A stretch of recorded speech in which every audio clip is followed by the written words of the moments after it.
5 signs your gallbladder has ruptured due to gallstone attack. It's not like you're chatting with a friend and suddenly it bursts. That's not how it happens. For it to rupture, there needs to be severe inflammation and intense gallstone pain. It's not just casual gossip that causes your gallbladder to burst. It doesn't work that way. It's more complicated than that.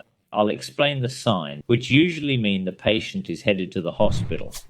As I've explained before, gallbladder pain occurs when a stone blocks it. It gets blocked, contracts, and causes pain. Usually, gallstone pain happens when a stone temporarily blocks the gallbladder. The patient experiences awful pain, tries home remedies, then rushes to the hospital, but after some time, 30 minutes or an hour, that pain subsides. This is what happens in the vast majority of cases, thankfully. However, in some cases, this fixed stone doesn't come out. The patient experiences continuous pain, takes medicine, but it doesn't help because that stubborn stone is blocking the gallbladder's exit, and while it's there, the patient will be in pain and their condition will worsen. Now that you understand the pain mechanism, let's move on to the symptom. Remember, it won't rupture suddenly. It'll only rupture when we have a more serious situation like this. The first symptom is widespread abdominal pain. We just mentioned that gallstone pain sometimes passes. This pain, folks, is different. Gallstone pain occurs in this area I'm showing you. That is at the site of the gallbladder.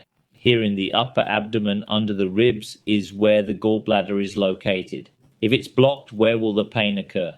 It'll be at the base where the gallbladder is. The pain is here. If a stone's blocking it, causing obstruction, pain will be here. If this crisis persists, inflammation advances and the gallbladder ruptures. Inside the gallbladder, there's bile, right? There's bile. And bile is a substance that irritates our abdomen. When you look at the abdomen as I'm showing you, this cavity between the liver, gallbladder, intestines, stomach, and pancreas, there's no fluid there. It's just organs close together with no fluid between them. If the gallbladder ruptures, where does the fluid inside go?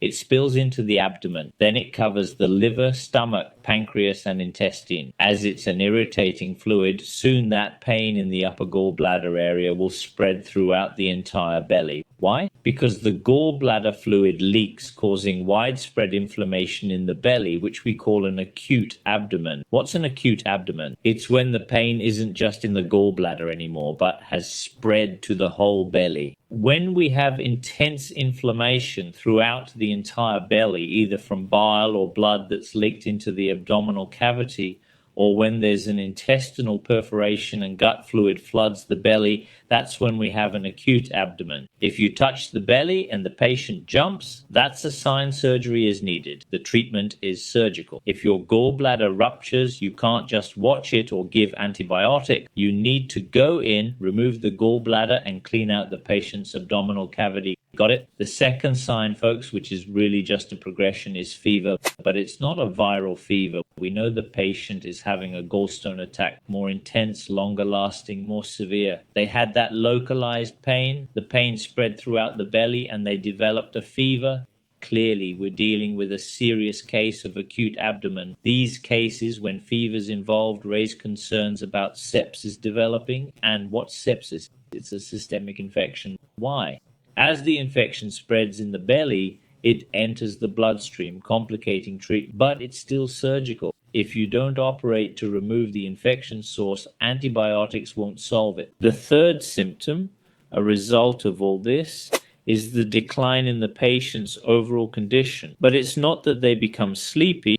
You can see in their face that beyond looking unwell, their vitality is fading. They become more lethargic, shaky, with slower movements, less willing to do things, losing appetite, no longer wanting to eat, feeling nauseous, and often experiencing vomiting. So the patient's state deteriorates, breaks down, diminishes, as seen in severe infection. The fourth symptom, indicating the patient may be entering sepsis, is a rapid heartbeat. Why?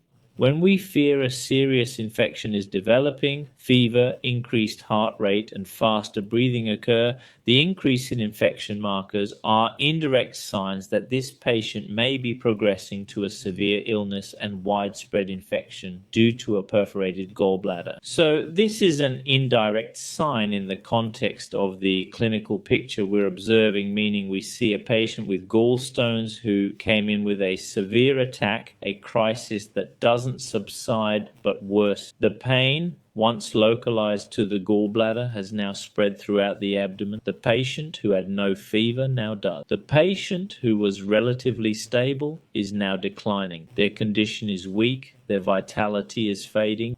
You notice their heart rate is increasing. You're facing a situation that's progressing towards sepsis, a more serious condition requiring urgent surgery. And lastly, the fifth point, which isn't a symptom but a test, but what confirms this diagnosis is fluid in the abdomen on ultrasound or CT scan, whichever is easier. I don't want to see the gallbladder perforation itself on imaging. I want to see if there's fluid in the belly.